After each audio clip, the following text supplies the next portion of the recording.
O meu tema é a execução de alimentos quando o devedor reside no exterior.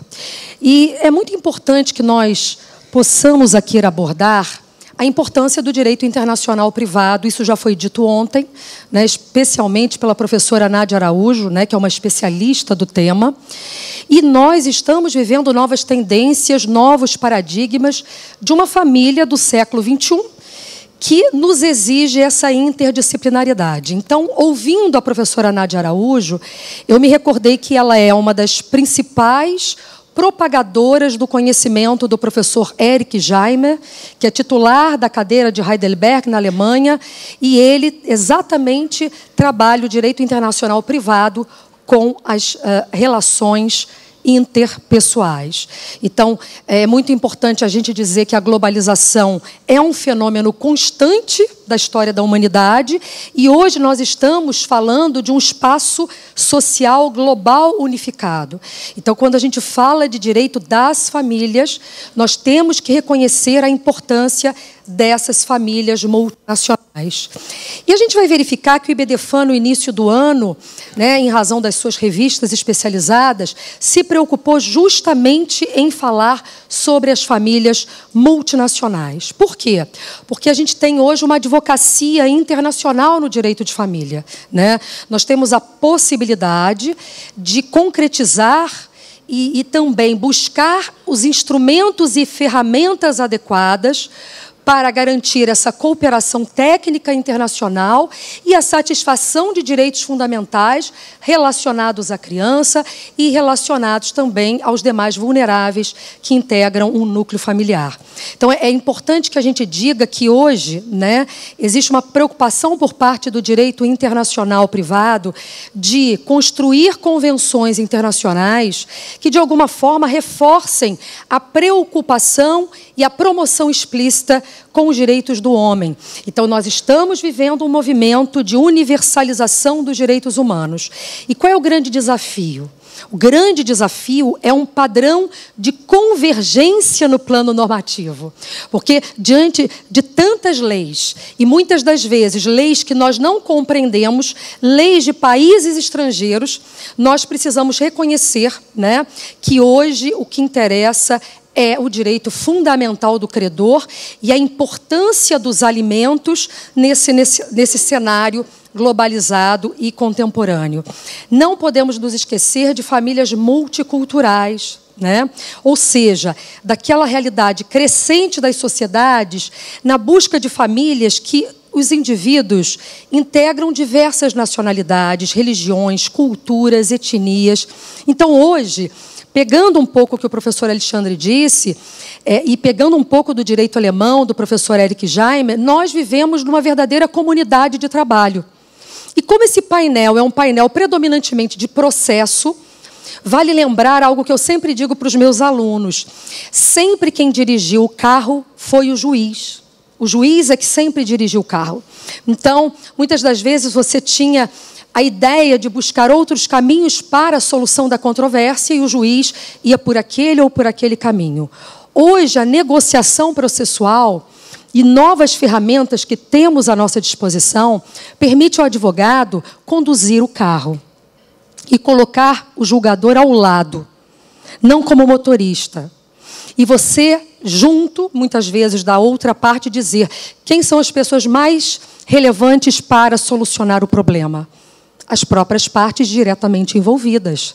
Então, ao invés de uma heterocomposição, vamos estimular mecanismos de autocomposição, né? E mais do que isso, abrir o sistema multiportas no plano internacional, que eu acho que esse é também um grande desafio que nós encontramos. Então, peguemos o carro, a direção do carro, na solução dos problemas, isso é muito importante. Por quê? Porque, de alguma maneira, quando a gente deixa ao crivo do cientificismo jurídico do julgador, sempre alguém fica insatisfeito. Ainda mais num conflito familiar. No conflito familiar, o judiciário, ao aplicar a jurisdição, resolve a lide jurídica. Mas a gente tem o desafio da lide sociológica, dos problemas e das consequências que muitas vezes são nefastas. E hoje, numa sociedade plural, fraterna, solidária, né, nós vamos ver que hoje temos mais de 4 milhões de brasileiros fora do Brasil. Né? E isso é algo que nos exige uma internacionalização das relações familiares. E essa internacionalização também faz com que essas famílias multiculturais exijam desse judiciário ou dessa ajuda internacional uma maior previsibilidade e segurança das decisões.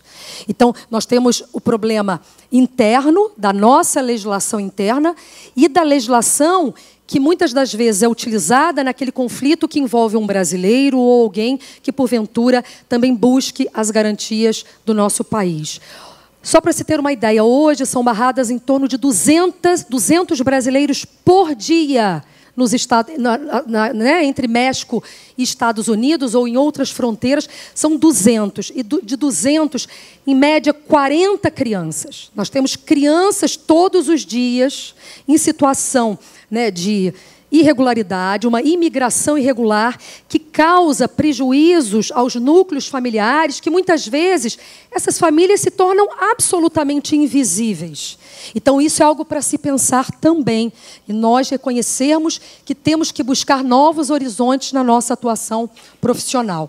Hoje a gente tem vários destinos dos brasileiros, Estados Unidos, Espanha, Portugal, Itália, Reino Unido, Paraguai, Japão. E antes de começar a falar sobre a execução dos alimentos no plano internacional, da cobrança internacional, eu achei por bem falar dessa advocacia internacionalista, dessa realidade migratória. O que nós temos hoje, né, e que pode, de alguma forma, aparecer no escritório de advocacia? Além da mudança de país que leva ao abandono afetivo e material, a gente tem, por exemplo, a questão do direito de visita, né, de convivência aqui no Brasil. Direito de visita, uma terminologia já absolutamente defasada, mas ainda é utilizada em vários países do mundo, o direito de visita. A gente tem a questão da subtração ou do sequestro internacional como um método de alienação parental. Isso é uma coisa que a gente tem que observar bastante. Guarda compartilhada no contexto transnacional. Né? E hoje a gente tem uma decisão muito recente de uma multiparentalidade dentro do seio de uma família multinacional, que é justamente um julgamento que veio da Justiça de Goiânia, em que o adolescente foi viver com a tia materna desde 2014, residir com ela e com o marido dela espanhol, e se reconheceu a possibilidade desta família ser socioafetiva sem prejuízo da permanência dos pais biológicos no assento de nascimento desse adolescente, né? Não criança, né, no sentido brasileiro, deste adolescente. Então, a gente percebe hoje, né, que essas mudanças, elas nos obrigam a estudar, e cada vez mais. E o direito internacional privado não é uma disciplina que nós tenhamos estudado com afinco na universidade.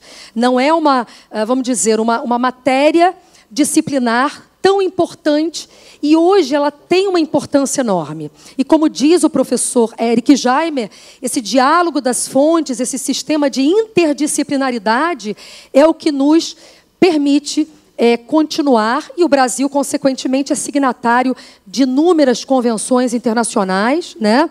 E vem solicitando muitos pedidos de cooperação, de ajuda internacional, como igualmente muitos pedidos estão chegando no Brasil, né?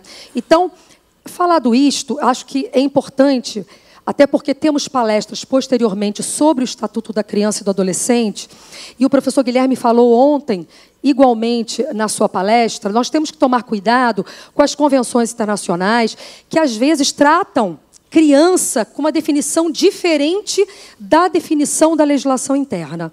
Então, por exemplo, aqui no Brasil, se a gente pegar o ECA, nós temos criança até 12 anos incompletos, adolescente de 12 a 18 anos incompletos e ainda o jovem adulto, excepcionalmente aplicando-se a Lei 8.069 de 90. Então, criança, né, para a Convenção da ONU, das Nações Unidas, sobre os seus direitos fundamentais, é aquele ser humano menor de 18 anos.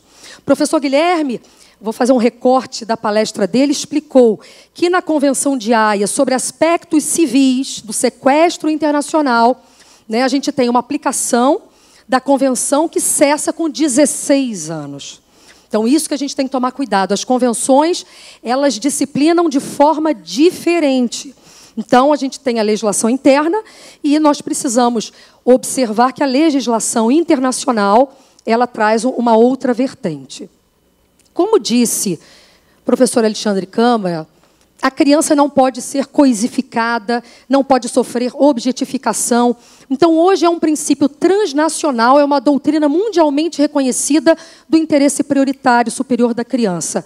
Mas eu lanço aqui uma reflexão nesse encontro do IBDFAN. E qual é a reflexão? É a seguinte: vários países do mundo,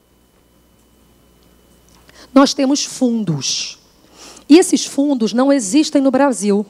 Então, nós precisamos, Rodrigo, pensar num Brasil que admita exatamente essa experiência estrangeira. Eu trouxe 3 exemplos, são vários os países que admitem, a Bélgica, etc. Mas eu trouxe Portugal, eu trouxe Espanha, e eu trouxe a Alemanha, que é o que eu mais conheço, que é o Unterhaltsvorschuss, que é o Fundo de Adiantamento de Manutenção, que é o seguinte: se a criança alemã acionar o pai, houver a condenação na Alemanha, deflagrar a execução, e este pai, ou esta mãe, este devedor, não tiver condições ou não adimplir voluntariamente a obrigação, é acionado um fundo. E o fundo alemão faz um adiantamento. Ele realiza um pagamento durante certo tempo para que essa criança não fique desprovida e não seja, de alguma forma, atingida na sua subsistência digna. Então, pensemos em fundo para o Brasil.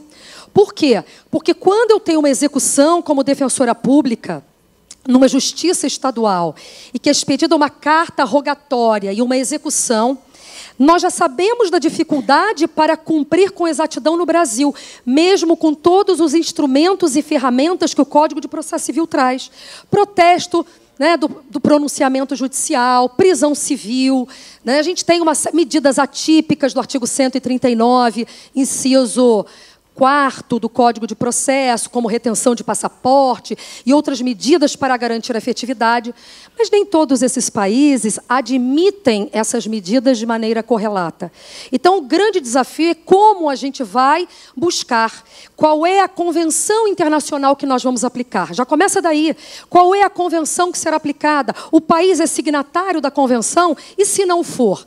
Então, a gente tem que pensar nessa reflexão. Tá? É pensar num fundo e não ficar aguardando uma ajuda internacional.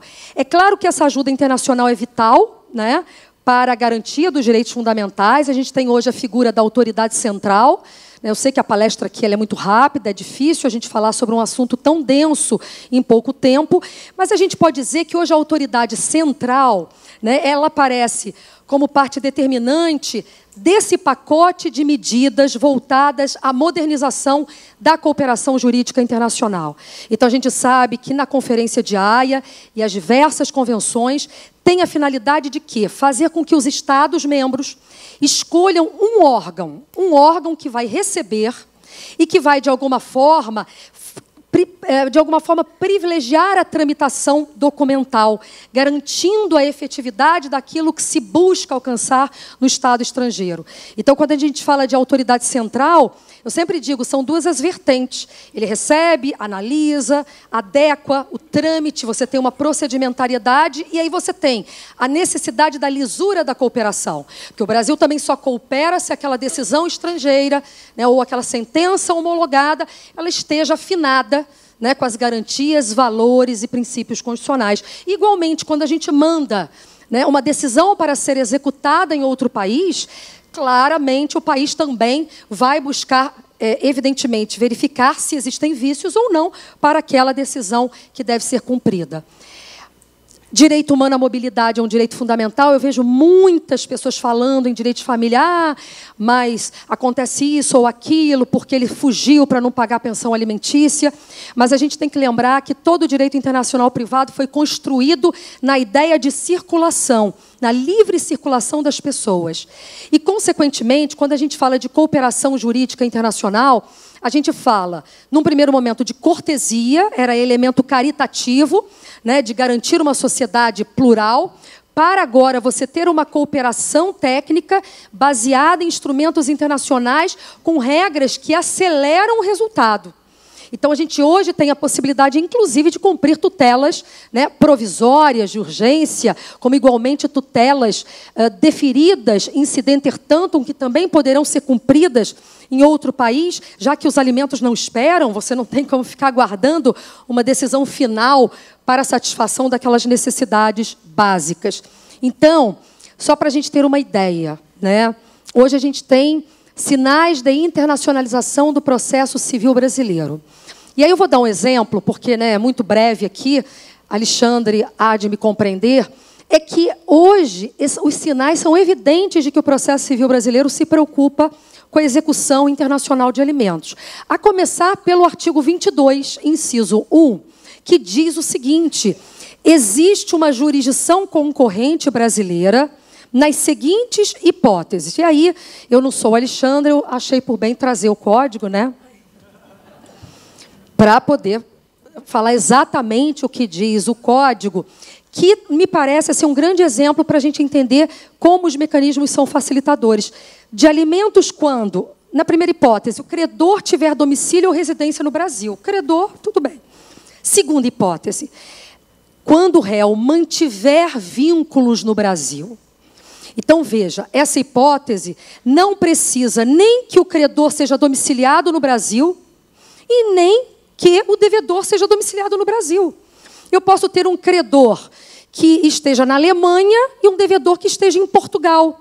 Só que esse devedor tem posse, propriedade, recebimento de renda, obtenção de benefícios econômicos.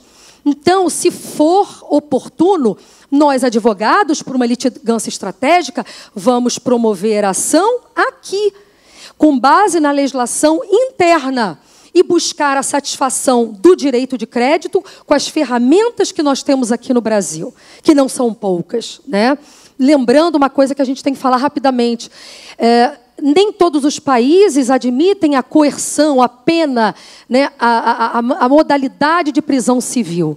Então, quantas vezes é expedida uma carta rogatória de execução de alimentos com aquela decisão padronizada do juiz, pague em 30 dias, sob pena de, na impossibilidade de prisão. Aí, muitas vezes, o que acontece? O procedimento é desviado para as vias diplomáticas. Por quê? Porque não tem como ser cumprido.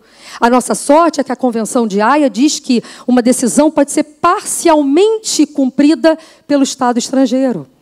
Então, uma parte pode ser cumprida e, muitas vezes, aquilo que a gente imagina poder e que não pode, pode acabar comprometendo, né, essa aplicação da lei. Então, a gente tem hoje a cooperação jurídica internacional, auxílio direto, homologação de decisão estrangeira, concessão de exequatur, enfim. E, para que a gente possa, né, terminar aqui, lembrando a Convenção de Haia sobre cobrança internacional de alimentos para as crianças e outros membros da família, essa convenção,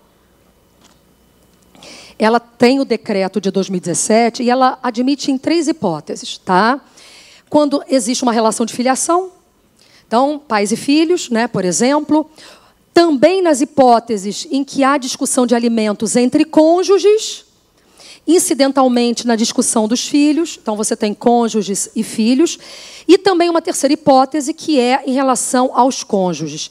E aí a gente tem um debate, e a união estável fica onde? Porque a Convenção não fala na possibilidade da cobrança internacional de alimentos entre companheiros. Mas como o Brasil fez uma expansão da aplicação dessa convenção, hoje pode sim também, igualmente, essa cobrança internacional de alimentos entre companheiros. Então, vale a pena, depois que vocês façam a leitura, nós temos reservas e particularidades declaradas pelo Brasil. A lista atualizada dos países que fazem parte da convenção é de fácil acesso. Hoje, a autoridade central é o Ministério da Justiça, e Segurança Pública, através do DRCI, do Departamento da Secretaria. Então, só para vocês terem uma ideia, né? A professora Nádia Araújo, não sei se está aqui, mas eles estão tentando implementar o iSupport, que é para que os nossos pedidos diretamente à autoridade central sejam lançados de maneira eletrônica. Porque até hoje, Guilherme sabe muito bem, são físicos. Nós temos que endereçar fisicamente para Brasília, para lá, para o endereço na esplanada dos ministérios, para poder pedir essa ajuda internacional, esse intercâmbio entre os países signatários da Convenção. Aqueles países que não são signatários da Convenção de Haia, cujo Brasil disciplinou em 2017, nós temos a Convenção de Nova York, a gente tem outras convenções que podem ser aplicadas. O ideal é que nós passemos a conhecer essa disciplina, que nós também podemos aumentar aí a nossa atuação profissional, entendendo que o direito de família é um direito humano, é um direito que não é para qualquer um, não é qualquer advogado que trabalha com o direito das famílias, mas é isso que nos traz aqui hoje, nesse lugar privilegiado. Obrigada, Rodrigo, obrigado, Luiz Cláudio, obrigado a todos.